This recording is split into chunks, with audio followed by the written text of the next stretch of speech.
Guys welcome back to our channel Eudimonia classes. आज हम वापस यूनाइटेड नेशन की वीडियो कंप्लीट करने के लिए मिले हैं।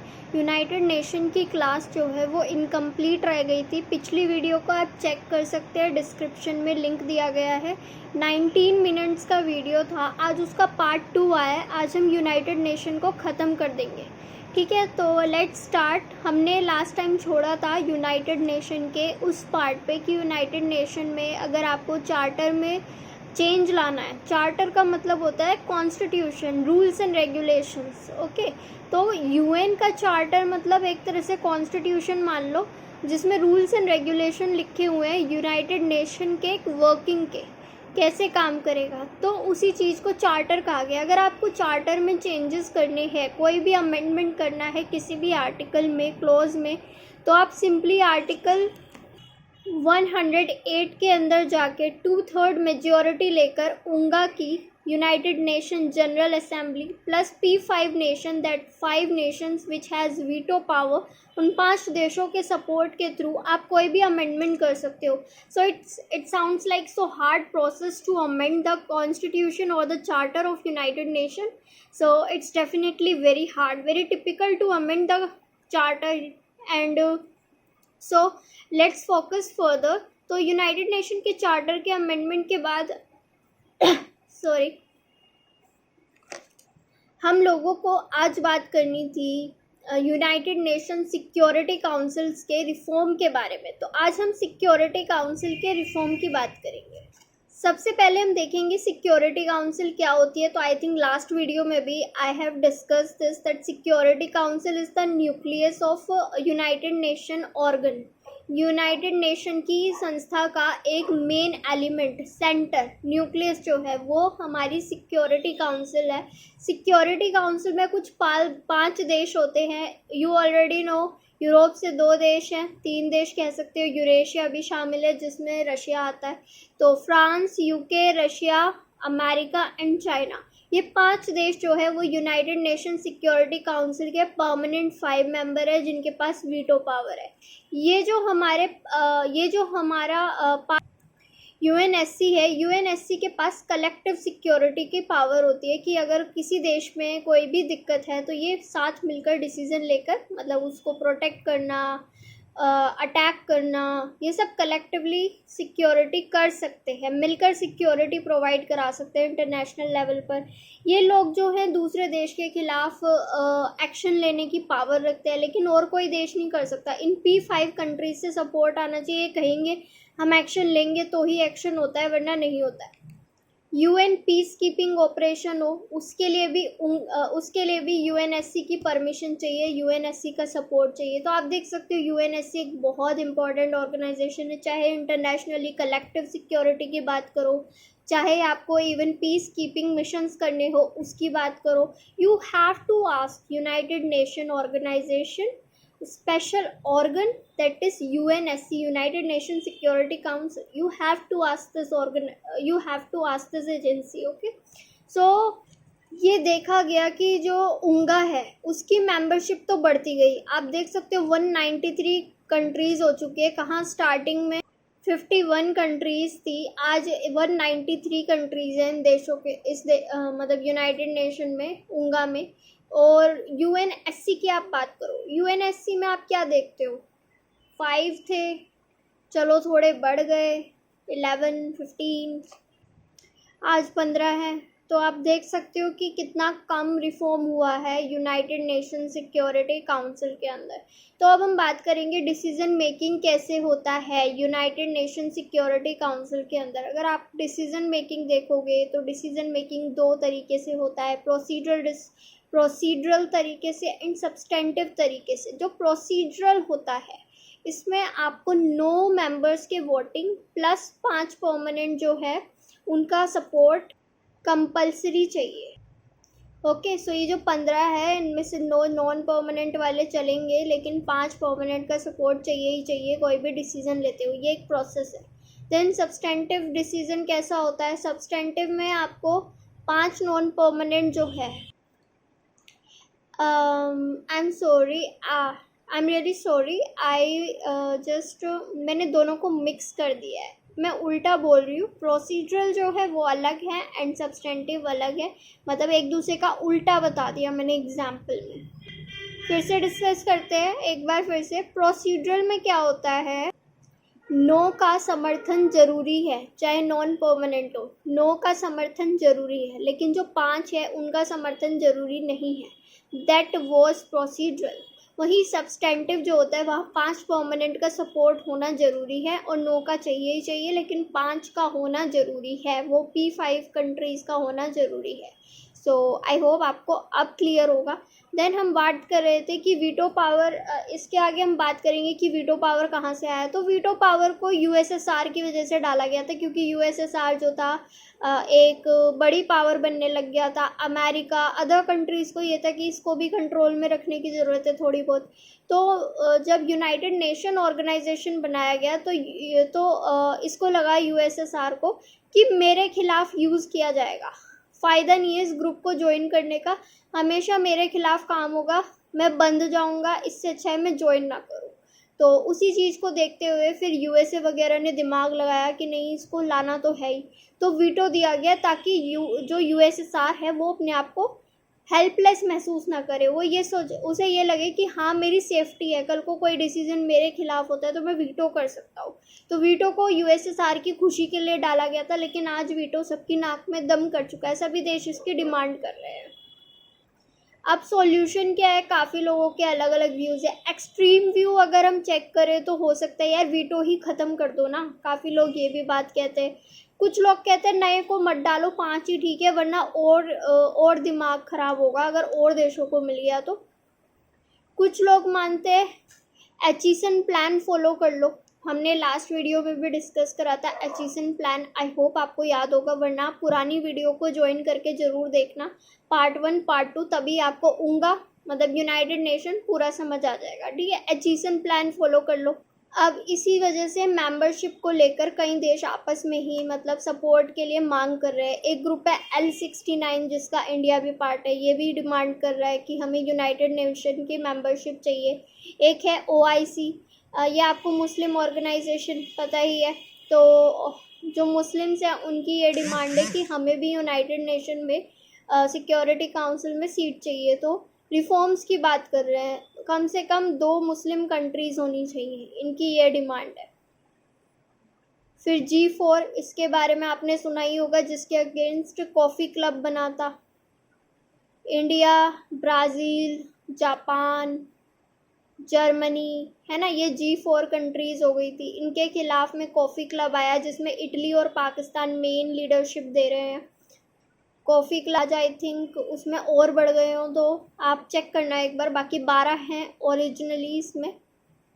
फिर आता है अफ्रीकन यूनियन। अफ्रीकन यूनियन ने अपना एक प्लान लिया है कि कम से कम 2 मेंबर्स हमारे होने चाहिए, तो अफ्रीका ने भी एक ऐसे ही समझौता करने की कोशिश की है।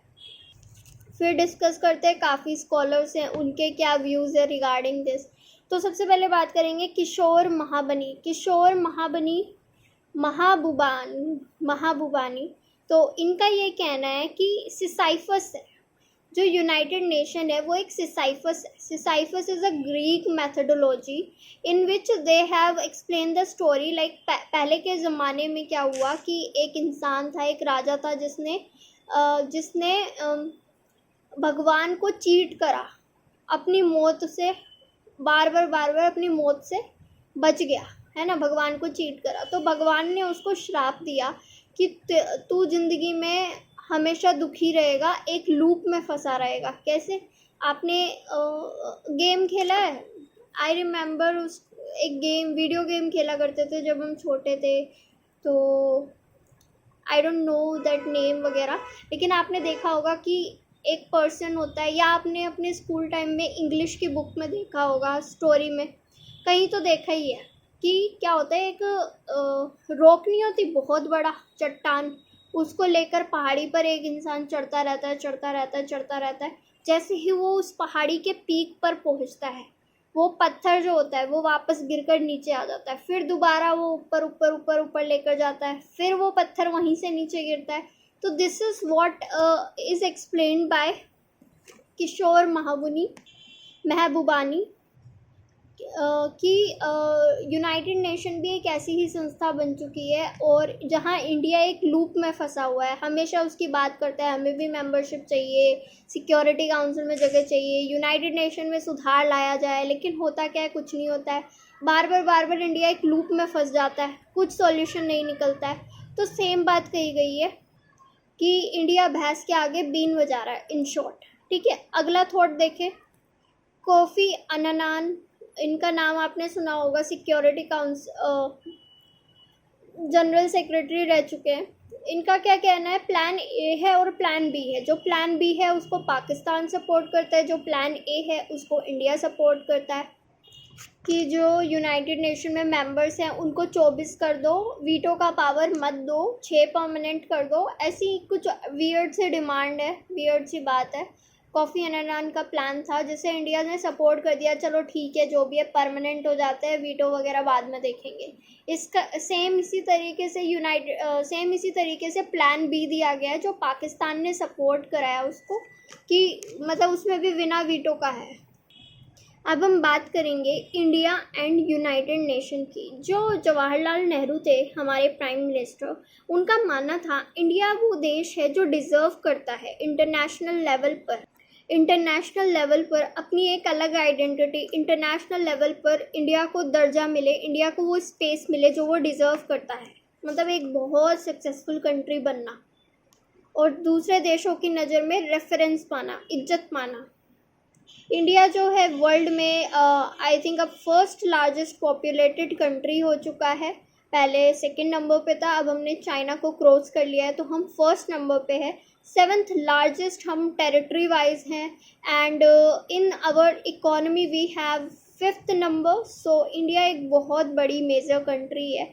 सिविलाइजेशन के लिहाज से ले लो, डाइवर्सिटी, प्लुरलिटी, टॉलरेशन, डेमोक्रेसी, हमारे यहाँ सभी चीज़ें मौजूद रही हैं। United nation peace keeping mission में 2 लाख प्लस 260 आई थिंक मैंने लास्ट वीडियो में भी बताया था, इतने ज़्यादा मिशंस में हम सक्सेसफुली एनरोल्ड होते हैं। सबसे ज़्यादा हमारे देश का एनरोलमेंट है, सबसे ज़्यादा मरने वाले जवान भी हमारे ही हैं, तो हमारा कंट्रीब्यूशन बहुत ज़्यादा है। वर्ल्ड लार्जेस्ट 3rd नंबर पे मिलिट्री है हमारी। ओके, सो अब बात करें यूनाइटेड नेशन में, हम परमानेंट के लिए 1972 से डिमांड उठानी, जब रियलिज्म था इंदिरा गांधी के टाइम पे, तब से हमने डिमांड उठानी शुरू करी। और जब सोवियत टूट गया तो सोवियत ने ज़्यादा ही अमेरिका की तरफ झुकाव कर लिया था स्टार्टिंग में, तो उस टाइम हमें ये डर था कि वही ऐसे कैसे चलेगा, है ना। और सोवियत ने भी वेट एंड सी कह दिया था अपनी फॉरेन पॉलिसी में इंडिया के लिए। सो ऐसे में हमें ज़रूरत थी अपने लिए खुद ही आवाज़ उठाने की। तो 1992 में हमने सीरियसली होकर अपने लिए डिमांड्स उठानी शुरू कर दी परमानेंट सीट की। अब हम बात करेंगे हमारे क्रिटिसिज्म की कि हमें क्या क्रिटिसाइज़ किया गया है हमारे ही देश के या बड़े स्कॉलर्स के द्वारा। तो सबसे बड़ी बात जो है वो ये कही गई है by Ramachandra Guha, the great historian of our country. उन्होंने बोला है ये स्टारडम गेम है। इंडिया क्यों स्टारडम के चक्कर में पड़ना चाहता है कि भाई हमें तो सिक्योरिटी काउंसिल में जगह दे दो, हम तो बहुत बढ़िया है, डिज़र्विंग है, हमारा देश डिज़र्व करता है ये सब चीज़ें। सो स्टारडम की बात की गई है। तो लेकिन स्टारडम में पढ़ने का फ़ायदा नहीं है। आप लोग हमारे देश में गरीबी है, एजुकेशन नहीं है, लोग इतने पढ़े लिखे नहीं, अवेयर नहीं, अभी तक लोगों में नॉलेज की कमी है, पुरातन सोच पे लोग चल रहे हैं, भुखमरी है, कितने महिलाएं गर्भवती होते ही मर जाती है या बच्चा पैदा होते ही मर जाती है, वीकनेस है, माल न्यूट्रिशन है, बच्चों में स्टंटिंग का प्रॉब्लम है। तो कितनी प्रॉब्लम्स है इस टाइम हमारे देश के अंदर, इकोनॉमिकली, जॉबलेस पॉपुलेशन, युवाओं पे नौकरियां नहीं हैं, तो बहुत सारी प्रॉब्लम्स है। ऐसी कंडीशन में स्टारडम क्या लेना है, ऐसी कंडीशन में सिक्योरिटी काउंसिल में जगह लेके हम क्या उखाड़ देंगे। तो ये रामचंद्र गुहा जी का कहना था। फिर आती है श्याम सरन जी की बात, जो कि फॉर्मर IFS ऑफिसर भी रह चुके हैं, एम्बेसडर। उन्होंने बात की कि रियल थिंग्स पे फोकस करो, जो मेन चीज़ें हैं वही वाली बात है कि अभी आप देश के अंदर जो चीज़ें हैं उन पे फोकस करो।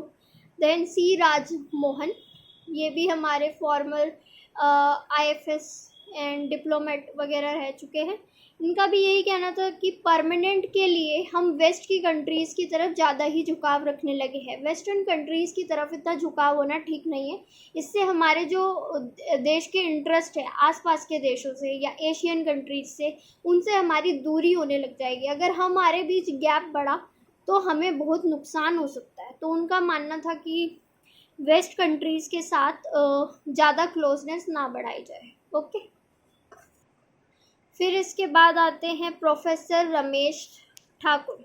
उनका कहना था नॉन कोऑपरेशन शुरू कर देना चाहिए यूनाइटेड नेशन के साथ, मतलब यूएन के साथ आप नॉन कोऑपरेशन अपनाओ, कोऑपरेट मत करो यूनाइटेड नेशन को, हट जाओ, उसकी सदस्यता से हट जाओ, मेंबरशिप से हट जाओ, मीटिंग्स में जाना बंद करो, सब बंद कर दो। फिर एक दिन रियलाइज़ होगा यूनाइटेड नेशन को कि भैया इंडिया के बिना तो पॉसिबल ही नहीं है, इंडिया तो बहुत इंपॉर्टेंट पावर है, उसकी बात मान लो, उसको जगह दे दो। जब उन्हें हमारा वर्थ समझ आएगा तो हमें खुद ही ले आएंगे, हमसे खुद ही मिलने आ जाएंगे, हमें खुद ही शामिल कर लेंगे। तो हर स्कॉलर का अपना व्यू है। फिर आती है सुभाषिनी हैदर। उन्होंने कहा P5 हमें लिप सर्विस दे रहा है और कुछ नहीं दे रहा है, मतलब बस बोलता है कि भाई चेंज करेंगे, हम भी चाहते हैं यूनाइटेड नेशन में रिफॉर्म्स हो, हम भी चाहते हैं सिक्योरिटी काउंसिल में और मेंबर्स आएँ, मतलब लिप सर्विस है, नाम नाम की सर्विस दे रहा है, बोलने वाली बात है। सुभाषिनी हैदर का ये कहना है, क्योंकि रीजनल राइवल्स भी है, उनकी वजह से ये कभी हो ही नहीं पाएगा। और जैसे कि यूनाइटिंग फॉर कंसेंसस ये कहा गया है बाय कॉफ़ी क्लब मेंबर्स कि कल को अगर रिफॉर्म्स होते हैं तो रिफॉर्म्स अकेले 2-4 देशों के कहने पे नहीं होने चाहिए। एग्जाम्पल जो G4 कंट्रीज़ है या कोई भी ग्रुप है, इनके कहने पर आप रिफॉर्म नहीं करोगे, मेंबरशिप नहीं दे दोगे, कंसेंसस होना चाहिए। 193 कंट्रीज़ का सपोर्ट होना चाहिए जिसको भी आप मेंबरशिप दोगे। तो वे यूनाइटिंग फॉर कंसेंसस वाले जो कॉफ़ी क्लब है वो इसको अपोज कर देते हैं। तो P5 मतलब जो यूनाइटेड नेशन रिफॉर्म्स है करंटली सिर्फ एक लिप सर्विस है, उनका ये कहना है। सो अब आई होप आपको समझ आई होगी यूनाइटेड नेशन के रिफॉर्म्स के ऊपर हमारा ये वीडियो। ये UGC नेट UPSC एस्पिरेंट्स दोनों के लिए यूज़फुल है, PSI और ऑप्शनल वाले, क्योंकि इसमें कंटेंट भी वैसा ही है एनालिटिकल की, थिंकर्स स्कॉलर्स उनका क्या मानना है। बाकी आप रिसर्च स्कॉलर हैं उनके लिए थिंकर स्कॉलर वाला पार्ट इम्पॉर्टेंट है। सो ये पूरी वीडियो ही बहुत इंपॉर्टेंट है। पार्ट 2 था, पार्ट 1 आपने ज़रूर देखा होगा, वरना उसको ज़रूर देखें फिर इधर से कंटिन्यू करें। So please follow, share, subscribe, and if you want to involve in our classes for UGC net, then please follow, share, and contact us on our Telegram channel. So wait for our next video. Soon it will be released. Thank you so much.